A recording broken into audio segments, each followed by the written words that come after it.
Hi, my name is Lamarcus McCain, and today I'm going to be doing my cultural project for my interpersonal communications class with Professor Hayes. Scenario 4. A Dutch leader, new to a well established Dutch trading company in India, is given an efficiency review to the managers in a team meeting. The Indian managers become very withdrawn during the meeting and give little to no response to the questions from the manager. The Dutch leader is very direct and critical to many of the managers on the team and does not withhold calling out individuals and listing areas where they need to improve. The Indian managers feel disrespected, and the Dutch leader is concerned that the managers don't respond because they don't have the skills to properly manage their areas. The incident between the Dutch leader and the Indian managers is an example of a cross-culture communication clash. The Dutch leader's critical and direct feedback style is a norm in the Netherlands, but is perceived as highly disrespectful by the Indian managers, who operate with the culture context that prioritizes group harmony and saving face. The Dutch leader's perspective. The Dutch leader comes from a low content culture where communication is direct. You say it how you mean it and is meant to be taken at face value. In this environment, straightforward feedback is considered efficient and constructive for improvement. The Dutch prioritizes clarity in their communication. The Dutch leader's style, calling out individuals and expressing areas for improvement, is standard practice. Dutch workplaces often have an egalitarian structure where open conversation is encouraged, regardless of a person's rank.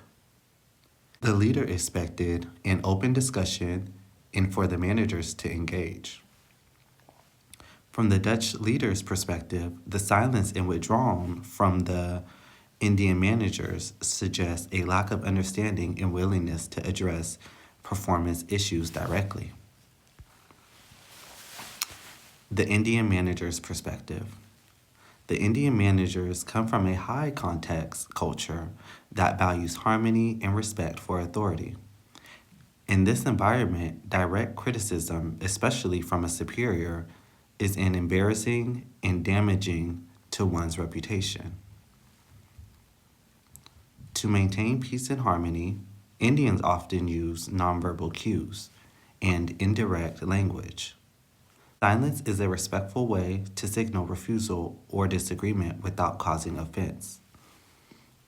Strong personal relationships are highly valued, and feedback is often delivered privately and in a tactful way to preserve them. The Dutch leaders' public criticism shattered the professional relationship and trust. Indian workplaces have an organized structure where deference to authority is expected. Publicly challenging or debating a superior is considered disrespectful, so they remain withdrawn to avoid confrontation. The manager's withdrawn behavior and the lack of response are not due to incompetence, but rather a culturally appropriate response to disrespect. How the situation could have been handled differently. To prevent personal disaster, the Dutch leader could have adopted a more culturally aware approach. Instead of a group meeting, the leader should have held one-on-one meetings to discuss performance issues with each manager discreetly. The Dutch leader should build relationships first by spending time getting to know the team and building personal connections before delivering critical feedback. Rapport and trust are the foundation of professional interactions in India. The Dutch leader could introduce performance issues indirectly by framing them as team challenges rather than individual failings. Indirect cues can be easily misinterpreted. The Dutch leaders should ask clarifying and open-ended questions in private meetings to ensure the managers have understood and agreed to a path moving forward. Bridging the cultural gap. To resolve this conflict, both the Dutch leader and the Indian managers need to adjust their approaches.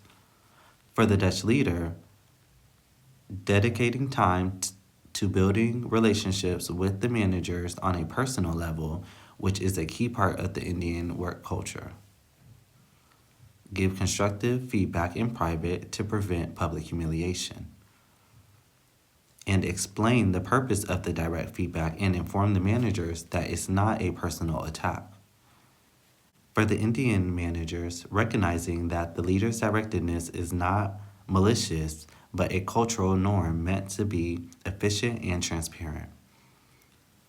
When the questions from the leader are unclear, ask for clarification to ensure a better understanding of expectations. Learn to provide clearer, more explicit feedback and opinions in one-on-one settings where there is less risk of public loss of face. And here's the bibliography with all of my sources. Thank you so much for your time and have a great day.